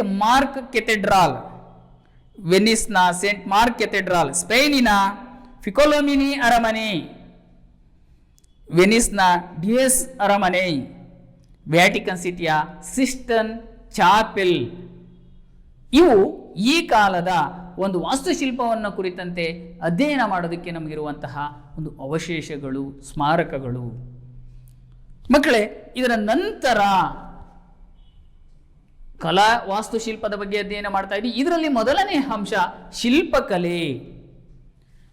ಈ ಕಾಲದ ಶಿಲ್ಪಕಲಾಕಾರರಲ್ಲಿ ಪ್ರಮುಖವಾಗಿ ಕಂಡುಬರುವವರು ಅಂತಂದರೆ ನಮಗೆ ಲೊರೆಂಜೊ ಗಿಬರ್ಟಿ, ಡೊನಾಟೆಲೋ, ಮೈಕೆಲ್ ಏಂಜೆಲೋ, ಆಲ್ಬರ್ಟ್ ಡ್ಯೂರರ್ ಅನ್ನುವಂಥವರು. ಇವರಲ್ಲಿ ಲೊರೆಂಜೊ ಗಿಬರ್ಟಿ ಅವರು ಫ್ಲಾರೆನ್ಸಿನ ಬ್ಯಾಪ್ಟಿಸ್ಟ್ ಕಟ್ಟಡದ ಬಾಗಿಲುಗಳ ಕೆತ್ತನೆಯನ್ನ ಮಾಡಿದ್ರು. ಡೊನಾಟೆಲ್ಲೋರವರು ಫ್ಲಾರೆನ್ಸಿನ ಸೇಂಟ್ ಜಾರ್ಜ್ ಮೂರ್ತಿಯನ್ನು ಮತ್ತೆ ವೆನಿಸ್ನ ಸೇಂಟ್ ಮಾರ್ಕ್ ಮೂರ್ತಿಯನ್ನ ನಿರ್ಮಾಣ ಮಾಡಿದ್ರು, ರಚಿಸಿದ್ರು. ಮೈಕೆಲ್ ಏಂಜೆಲೋರವರು ಫ್ಲಾರೆನ್ಸ್ ಸಿಸ್ಟನ್ ಚಾಪಲ್ನ ಒಳ ಮೇಲ್ಛಾವಣಿಯನ್ನ ರಚಿಸಿದ್ರು. ಅಲ್ಲದೆ ಡೇವಿಡ್, ಮೋಸೆಸ್, ಪೀಟರ್ ಮತ್ತು ದಿ ಬೌಂಡೆಡ್ ಸ್ಲೇವ್ ರವರ ಮೂರ್ತಿಗಳನ್ನ ರಚಿಸಿದ್ರು. ಅಲ್ಲದೆ ರೋಮ್ನ ಸೇಂಟ್ ಪೀಟರ್ ಚರ್ಚ್ನ ಗುಮ್ಮಟದ ರಚನಾಕಾರರಲ್ಲಿ ಪ್ರಮುಖರು ಮೈಕೆಲ್ ಏಂಜೆಲೋರವರು. ಆಲ್ಬರ್ಟ್ ಡ್ಯೂರರ್ ಅವರು ದಿ ನೈಟ್ ಅಂಡ್ ಡೆತ್ ಅನ್ನುವಂತಹ ಒಂದು ಮೂರ್ತಿ ಶಿಲ್ಪವನ್ನ, Saint Jerome in his history ಅನ್ನುವಂತಹ ಮೂರ್ತಿ ಶಿಲ್ಪವನ್ನ ಮುಖ್ಯವಾಗಿ ರಚಿಸಿದರು. ಸೊ ಇದು ಈ ಕಾಲದ ಶಿಲ್ಪಕಲೆ. ಈ ಕಾಲದ ಶಿಲ್ಪಕಲೆಯು ವಾಸ್ತವಿಕ ಜನರ ಜೀವನಕ್ಕೆ ಹತ್ತಿರವಾಗಿತ್ತು, ಅಲ್ಲದೆ ನೈಜತೆಯಿಂದ ಕೂಡಿತ್ತು, ಅಲ್ಲದೆ ಇದು ಆ ಒಂದು ಸರಳತೆಯಿಂದ ಕೂಡಿತ್ತು ಅನ್ನುವಂಥದ್ದನ್ನು ನಾವು ತಿಳಿದುಕೋಬೇಕು. ಸೊ ಮಕ್ಕಳೇ, ನಂತರದಲ್ಲಿ ಕಲೆ ವಾಸ್ತುಶಿಲ್ಪದ ಎರಡನೆಯ ಅಂಶವಾಗಿ ಚಿತ್ರಕಲೆಯನ್ನು ನಾವು ಅಧ್ಯಯನ ಮಾಡಬೇಕಾಗುತ್ತೆ. ಸೊ ನೆಕ್ಸ್ಟ್ ಇಲ್ಲಿ ಚಿತ್ರಕಲೆಯಲ್ಲಿ ಮಧ್ಯಯುಗದ ಯುರೋಪಿನ ಒಂದು ಸನ್ನಿವೇಶ ಸಂಪೂರ್ಣ ಅಥವಾ ಬಹುತೇಕ ಬದಲಾಗಿತ್ತು. ಅಲ್ಲದೆ ಚರ್ಚ್ನ ಹಿಡಿತದಿಂದ ಹೊರಬಂದಂತಹ ರಾಜರು ಇರ್ಬೋದು, ವರ್ತಕರು ಇರ್ಬೋದು, ಅದೇ ರೀತಿಯಾಗಿ ಪಾದ್ರಿಗಳು ಇರ್ಬೋದು, ಇವರೆಲ್ಲ ಪೋಪರು, ಇವರೆಲ್ಲರೂ ಕೂಡ ಆ ಒಂದು ಚಿತ್ರಕಲೆಯನ್ನು ಪ್ರೋತ್ಸಾಹಿಸುವಂತಹ ವಿಚಾರದಲ್ಲಿ ಒಂದು ವಿಶಾಲವಾದಂಥ ದೃಷ್ಟಿಕೋನವನ್ನು ಹೊಂದಿದ್ರು. ಈ ಕಾಲದ ಚಿತ್ರಕಲೆಯು ದಪ್ಪನಾದ ಬಟ್ಟೆಗಳ ಮೇಲೆ ರಚಿಸಲ್ಪಡ್ತಾ ಇತ್ತು. ಗಾಜಿನ ಮೇಲೆ ಚಿತ್ರಗಳನ್ನು ಬರೆಯಲಾಗ್ತಾ ಇತ್ತು. ಮರದ ಮೇಲೆ ಚಿತ್ರಗಳನ್ನು ಬರೆಯಲಾಗ್ತಾ ಇತ್ತು. ಅಲ್ಲದೆ ಈ ಕಾಲದಲ್ಲಿ ವರ್ಣಗಳನ್ನು ಬಳಸಲಾಗ್ತಾ ಇತ್ತು. ಚಿತ್ರಗಳಲ್ಲಿ ಹೆಚ್ಚಿನ ಒಂದು ಗಾಢವಾದ ವರ್ಣಗಳನ್ನು ಬಳಸಿದವರಲ್ಲಿ ಪ್ರಮುಖವಾಗಿ ಟಿಟಿಯಾನ್ ರವರು ಕಂಡು ಬರ್ತಾರೆ. ಈ ಕಾಲದ ಒಂದು ಚಿತ್ರಕಲಾಕಾರರಲ್ಲಿ ದಿ ಸ್ಕೂಲ್ ಆಫ್ ಫ್ಲಾರೆನ್ಸ್ ಅನ್ನುವಂಥದ್ದು ಏನಿದೆ, ಇದರಲ್ಲಿ ಪ್ರಮುಖವಾಗಿ ಕಂಡು ಬರುವಂಥವರು ನಮಗೆ ಲಿಯನಾರ್ಡೋ ಡಾ ವಿಂಚಿ, ಮೈಕೆಲ್ ಏಂಜೆಲೋ, ರಾಫೆಲ್, ಟಿಟಿಯಾನ್ ಮುಂತಾದವರಾಗಿದ್ರು. ಇವರೆಲ್ಲರೂ ಕೂಡ ಚರ್ಚಿನ ಕಠಿಣ ನಿಯಮಗಳ ಒಂದು ನಿರ್ಬಂಧ ನಿಯಂತ್ರಣಗಳಿಂದ ಹೊರಬಂದು ಚಿತ್ರಕಲೆಯನ್ನು ನಿರ್ಮಾಣ ಮಾಡ್ತಾ ಹೋದ್ರು ಅಥವಾ ರಚಿಸ್ತಾ ಹೋದ್ರು. ಇವು ಮಾನವೀಯ ಜಾತ್ಯತೀತ ದೃಷ್ಟಿಕೋನದೊಂದಿಗೆ ರಚಿಸಲ್ಪಟ್ಟಿದ್ದುವು. ಅಲ್ಲದೆ ಈ ಚಿತ್ರಗಳಲ್ಲಿ ಕಲಾತ್ಮಕತೆ ಇತ್ತು, ಜೀವಂತಿಕೆ ಇತ್ತು. ಈ ಕಾಲದ ಚಿತ್ರಕಲಾಕಾರರಲ್ಲಿ ಲಿಯನಾರ್ಡೋ ಡಾ ವಿನ್ಸಿ ಅವರು the last supper, the Mona Lisa, Virgin of the racks, Virgin and child, head of A human, ಮೆಡೋನಾ ಮುಂತಾದ ಚಿತ್ರಗಳನ್ನು ರಚಿಸಿದರು. ಮೈಕೆಲ್ ಏಂಜೆಲೋರವರು ಲಾಸ್ಟ್ ಜಡ್ಜ್ಮೆಂಟ್ ಅನ್ನುವಂಥದ್ದನ್ನು, ದಿ ಕ್ರಿಯೇಷನ್ ಆಫ್ ಆಡಮ್ ಅನ್ನುವಂಥದ್ದು, ಡೇ ಅಂಡ್ ನೈಟ್ ಅನ್ನುವಂಥದ್ದನ್ನು, ಡಾನ್ ಅಂಡ್ ಸನ್ಸೆಟ್ ಅನ್ನುವಂಥದ್ದನ್ನು ಇವರು ರಚಿಸಿದರು. ಸಂಜಿಯೋ ರಾಫೆಲ್ ರವರು ಸಿಸ್ಟನ್ ಮೆಡೋನಾ ಚಿತ್ರವನ್ನು, ಟಿಟಿಯಾನ್ ರವರು ಅಸಂಪ್ಷನ್ ಆಫ್ ದಿ ವರ್ಜಿನ್ ಅನ್ನುವಂತಹ ಚಿತ್ರವನ್ನು ರಚಿಸಿದರು. ಮಕ್ಕಳೇ, ನಾವು ಕಲೆ ವಾಸ್ತುಶಿಲ್ಪದಲ್ಲಿ ಶಿಲ್ಪಕಲೆ, ಚಿತ್ರಕಲೆಯನ್ನು ಅಧ್ಯಯನ ಮಾಡಿದ್ವಿ. ಸೊ ಮುಂದಿನ ಅಂಶ ವಿಜ್ಞಾನವನ್ನು ಕುರಿತಂತೆ ಅಧ್ಯಯನ ಮಾಡ್ತೇವೆ. ಈ ಕಾಲದಲ್ಲಿ ವಿಜ್ಞಾನವನ್ನು ಅಧ್ಯಯನ ಮಾಡ್ತೀವಿ. ವಿಜ್ಞಾನದಲ್ಲಿ ಪ್ರಯೋಗಾತ್ಮಕತೆಗೆ ಹೆಚ್ಚಿನ ಒತ್ತನ್ನು ಕೊಡ್ತಾ ಹೋದ್ವು. ಇಲ್ಲಿ ಭೌತಶಾಸ್ತ್ರ, ಗಣಿತ, ಖಗೋಳಶಾಸ್ತ್ರ, ಭೂಗೋಳಶಾಸ್ತ್ರ, ರಸಾಯನಶಾಸ್ತ್ರ ಕ್ಷೇತ್ರಗಳಲ್ಲಿ ಗಣನೀಯವಾದಂತಹ ಒಂದು ಪ್ರಗತಿಯನ್ನು ಸಾಧಿಸಲಾಯಿತು.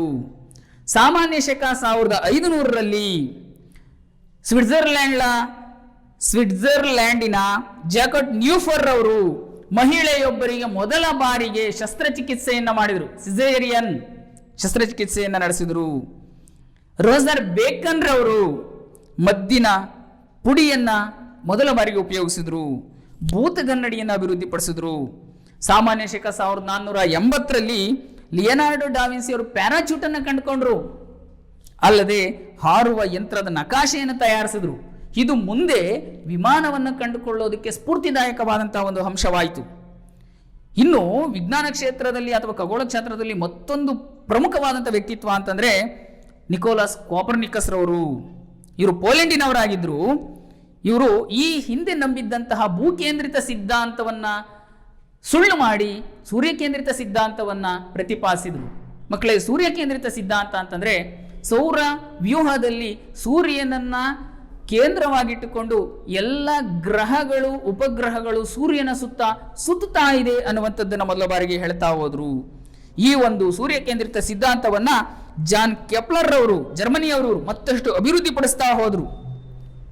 ಅಲ್ಲದೆ ಇವರು ಜಾನ್ ಕೊಪರ್ನಿಕಸ್ ರವರು ಏನು ಹೇಳಿದ್ರು, ಆ ಕೊಪರ್ನಿಕಸ್ ರವರ ಒಂದು ಸಿದ್ಧಾಂತವನ್ನ ಅಭಿವೃದ್ಧಿಪಡಿಸಿ ಅಂಡಾಕಾರದಲ್ಲಿ ಸೂರ್ಯನ ಸುತ್ತ ಗ್ರಹಗಳು ಸುತ್ತುತ್ತವೆ ಅನ್ನುವಂಥದ್ದನ್ನ ಹೇಳಿದ್ರು. ಅಲ್ಲದೆ ಗ್ರಹಣಗಳು ನಡೆಯುವುದನ್ನ ಇವರು ಹೇಳಿದ್ರು, ಎಕ್ಲಿಪ್ಸ್ ನಡೆಯುವುದನ್ನ ಹೇಳಿದ್ರು ಇವರು. ಇವರ ನಂತರ ಹ್ಯಾನ್ಸ್ ಲಿಪರಿ ಅನ್ನುವಂತಹ ಜರ್ಮನಿಯ ಮತ್ತೊಬ್ಬ ವಿಜ್ಞಾನಿ ದೂರದರ್ಶಕ ಯಂತ್ರವನ್ನು ಕಂಡುಕೊಂಡ್ರು. ಇವರ ನಂತರ ಬಂದಂತಹ ಗೆಲಿಲಿಯೋರವರು ದೂರದರ್ಶಕ ಯಂತ್ರವನ್ನ ಅಭಿವೃದ್ಧಿಪಡಿಸಿದ್ರು. ಅಲ್ಲದೆ ಚಂದ್ರನ ಮೇಲಿನ ಪರ್ವತಗಳನ್ನ, ಮಕ್ಕಳೇ, ಚಂದ್ರನ ಮೇಲಿನ ಪರ್ವತಗಳು ಮತ್ತೆ ಸೂರ್ಯ ಗ್ರಹದ ಸುತ್ತ ಇರುವಂತಹ ಬಳೆಯನ್ನ ಕಂಡುಕೊಂಡದ್ದು ಗೆಲಿಲಿಯೋ. ಅಲ್ಲದೆ ಸೌರವ್ಯೂಹವನ್ನ ಮತ್ತಷ್ಟು ಅಧ್ಯಯನ ಮಾಡಿ ಕೊಪರ್ನಿಕಸ್ರ ಸಿದ್ಧಾಂತವನ್ನು ಮತ್ತಷ್ಟು ವಿಸ್ತೃತವಾಗಿ ವಿವರಿಸಿದಂತಹ ವ್ಯಕ್ತಿ ಗೆಲಿಲಿಯೋ. ಇವರು ಹೇಳಿದ್ರು, ಪ್ರಪಂಚವು ನೈಸರ್ಗಿಕ ನಿಯಮಗಳ ನಿಯಂತ್ರಣಕ್ಕೆ ಒಳಪಟ್ಟಿದೆ ಅನ್ನೋದನ್ನ ಹೇಳ್ತಾರೆ, ಜೊತೆಗೆ ದೃಢಪಡಿಸ್ತಾರೆ. ಸೊ ಇವರು ಇದಲ್ಲದೆ ಉಷ್ಣ ಮಾಪಕವನ್ನ ಕಂಡುಕೊಂಡ್ರು, ವಾಯುಭಾರ ಮಾಪಕವನ್ನ ಕಂಡುಕೊಂಡ್ರು, ಗಡಿಯಾರದ ಲೋಲಕವನ್ನ ಕಂಡುಕೊಂಡ್ರು.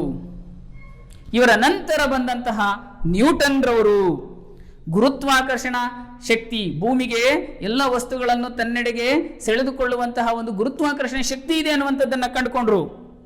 ಅಲ್ಲದೆ ಗ್ರಹಗಳು ಸೂರ್ಯನ ಸುತ್ತ ಸುತ್ತುತ್ತವೆ ಅನ್ನುವಂಥದ್ದನ್ನ ಹೇಳಿದ್ರು. ಅಲ್ಲದೆ ಚಂದ್ರನು ಭೂಮಿಯ ಸುತ್ತ ಸುತ್ತಾ ಇದ್ದಾನೆ ಅನ್ನುವಂಥದ್ದನ್ನ ಕಂಡುಕೊಂಡ್ರು. ಸೊ ಇವರ ನಂತರ ಬಂದಂತಹ ವಿಲಿಯಂ ಹಾರ್ವೇರ್ ಅವರು ಮಾನವ ದೇಹದ ರಕ್ತ ಪರಿಚಲನೆಯನ್ನ ವಿವರಿಸಿದ್ರು. ದೇಹದ ವಿವಿಧ ಅಂಗಾಂಗಗಳಿಗೆ ಹೃದಯದಿಂದ ರಕ್ತನಾಳಗಳ ಮೂಲಕ ರಕ್ತವು ಪರಿಚಲಿಸುತ್ತದೆ ಅನ್ನುವಂಥದ್ದನ್ನು ಹೇಳಿದ್ರು.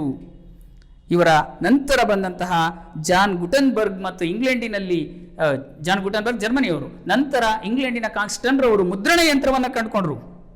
ಮುದ್ರಣ ಯಂತ್ರವನ್ನು ಕಂಡುಕೊಂಡಿದ್ದರಿಂದಾಗಿ ಇದುವರೆಗೆ ಹಸ್ತಪ್ರತಿಗಳು ಏನು ದುಬಾರಿ ಬೆಲೆಯಲ್ಲಿ ಮಾರಾಟವಾಗ್ತಾ ಇದ್ವು, ಇವು ಕಡಿಮೆ ಬೆಲೆಗೆ ಜನಸಾಮಾನ್ಯರಿಗೂ ಕೂಡ ಸಿಕ್ಕುವಂತಾಗ್ತಾ ಹೋದವು. ಇದು ಪುನರುಜ್ಜೀವನ ಕಾಲದ ಜ್ಞಾನಧಾರೆಯು ವಿಸ್ತೃತವಾಗೋದಕ್ಕೆ ಸಹಾಯಕವಾಗ್ತಾ ಹೋಯಿತು. ಮಕ್ಕಳೇ, ನಾವು ವಿಜ್ಞಾನ ಕ್ಷೇತ್ರದಲ್ಲಾದಂತಹ ಬೆಳವಣಿಗೆಯ ಒಂದು ಮೈಲಿಗಲ್ಲುಗಳನ್ನು ಒಂದೊಂದಾಗಿ ಹೇಳ್ತಾ ಹೋದೆ. ಇದರ ನಂತರ ಕೊನೆಯ ಅಂಶವಾಗಿ ಪುನರುಜ್ಜೀವನದ ಫಲಿತಾಂಶಗಳನ್ನು ಅಧ್ಯಯನ ಮಾಡ್ತೇವೆ. ಸೊ ಪುನರುಜ್ಜೀವನದ ಕಾಲವು ಏನೆಲ್ಲ ಪರಿಣಾಮಗಳನ್ನು ಬೀರ್ತಾ ಹೋಯಿತು ನಂತರದ ಕಾಲದಲ್ಲಿ ಅನ್ನುವಂಥದ್ದನ್ನ ಈ ಒಂದು ಸಂದರ್ಭದಲ್ಲಿ ಅಧ್ಯಯನ ಮಾಡ್ತೇವೆ. ಅದರಲ್ಲಿ ಮೊದಲನೇದಾಗಿ ಒಂದೊಂದೇ ಪಾಯಿಂಟ್ಸ್ ಆಗಿ ಹೇಳ್ಕೊಂಡು ಹೋಗೋಣ. ಇದನ್ನ ನಮಗೆ ಅಧ್ಯಯನಕ್ಕೂ ಕೂಡ ಬಹಳ ಅನುಕೂಲ ಆಗುತ್ತೆ. ಮಧ್ಯಯುಗದ ಅಂತ್ಯಕ್ಕೆ ಕಾರಣವಾಯಿತು. ಆಧುನಿಕ ಯುಗದ ನಾಂದಿಗೆ ಉದಯಕ್ಕೆ ಸಹಾಯಕವಾಯಿತು. ಯುರೋಪಿನಲ್ಲಾದಂತಹ ಬೌದ್ಧಿಕ ವಿಕಸನದಿಂದಾಗಿ ಜನತೆಯು ಚರ್ಚ್ನ ಬಿಗಿ ಹಿಡಿತದಿಂದ ಹೊರಬಂದ್ರು. ಮೂರನೇ ಅಂಶ, ಮಾನವತಾವಾದದ ಉದಯಕ್ಕೆ ನಾಂದಿಯಾಡ್ತು.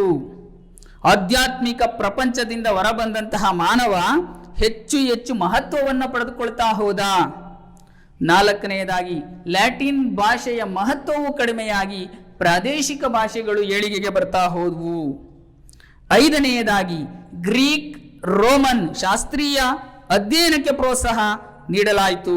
ಹೀಗಾಗಿ ಶಾಲೆ ಕಾಲೇಜುಗಳು ವಿಶ್ವವಿದ್ಯಾನಿಲಯಗಳು ಏಳಿಗೆಗೆ ಬರ್ತಾ ಹೋದವು. ಜ್ಞಾನ ಪ್ರಸಾರವಾಗ್ತಾ ಹೋಗಿ ಜನತೆಯ ಅಧ್ಯಯನ ಮಾಡುವ ಬದುಕುವ ದೃಷ್ಟಿಕೋನ ವಿಸ್ತರಿಸ್ತಾ ಹೋಯಿತು. ಮುಂದಿನ ಅಂಶವಾಗಿ, ಚರ್ಚಿನ ಬಿಗಿ ಹಿಡಿತದಿಂದ ಕಲೆ, ವಾಸ್ತುಶಿಲ್ಪ, ಚಿತ್ರಕಲೆ, ವಿಜ್ಞಾನ, ಸಾಹಿತ್ಯದಂಥ ಕ್ಷೇತ್ರಗಳು ಹೊರಬಂದು ತಮ್ಮ ವಿಸ್ತೃತವಾದಂತಹ ವ್ಯಾಪ್ತಿಯನ್ನು ಪಡೆದುಕೊಳ್ತಾ ಹೋದವು.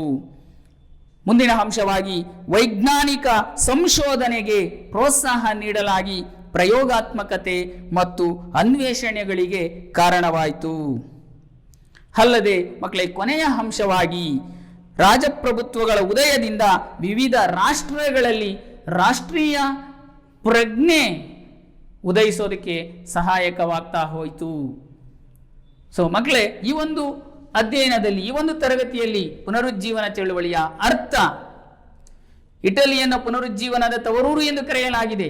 ಪುನರುಜ್ಜೀವನ ಚಳುವಳಿಯ ಉಗಮಕ್ಕೆ ಕಾರಣವಾದ ಅಂಶಗಳು, ಪುನರುಜ್ಜೀವನ ಚಳುವಳಿಯ ಲಕ್ಷಣಗಳು, ಪುನರುಜ್ಜೀವನ ಚಳುವಳಿಯ ಕೊಡುಗೆಗಳು, ಸಾಹಿತ್ಯ, ಕಲೆ, ವಾಸ್ತುಶಿಲ್ಪ, ಶಿಲ್ಪಕಲೆ, ಚಿತ್ರಕಲೆ, ವಿಜ್ಞಾನ ಕ್ಷೇತ್ರಗಳಿಗೆ ಅಲ್ಲಿ ಆದಂಥ ಬೆಳವಣಿಗೆ, ಕೊನೆಯದಾಗಿ ಪುನರುಜ್ಜೀವನ ಚಳುವಳಿಯ ಫಲಿತಾಂಶಗಳನ್ನು ಅಧ್ಯಯನ ಮಾಡಿದ್ದೇವೆ. ಸೊ ಈ ಒಂದು ಚಾಪ್ಟರ್ಗೆ ಸಂಬಂಧಪಟ್ಟಂತೆ ಪುಸ್ತಕದ ಒಂದು ಅಭ್ಯಾಸದ ಭಾಗದಲ್ಲಿರುವಂತಹ ಪ್ರಶ್ನೆಗಳನ್ನು ತಾವು ಬರೆದುಕೊಂಡು ಅವುಗಳಿಗೆ ಉತ್ತರಿಸಿ ಉತ್ತಮ ಅಂಕಗಳನ್ನು ಪಡೆದುಕೊಳ್ಳುವಂತೆ ನೀವು ತಯಾರಿ ಮಾಡಿ ಪರೀಕ್ಷೆಯಲ್ಲಿ ಉತ್ತಮ ಅಂಕಗಳನ್ನು ಪಡೆದುಕೊಳ್ಳಿ ಎಂಬುದಾಗಿ ಆಶಿಸ್ತಾ ನನ್ನ ಒಂದು ಬೋಧನೆಯನ್ನು ಈ ಒಂದು ಅವಧಿಗೆ ಸೀಮಿತಗೊಳಿಸ್ತಾ ಇದ್ದೇನೆ, ಕೊನೆಗಾಣಿಸ್ತಾ ಇದ್ದೇನೆ. ಎಲ್ಲರಿಗೂ ಕೂಡ ಧನ್ಯವಾದಗಳು.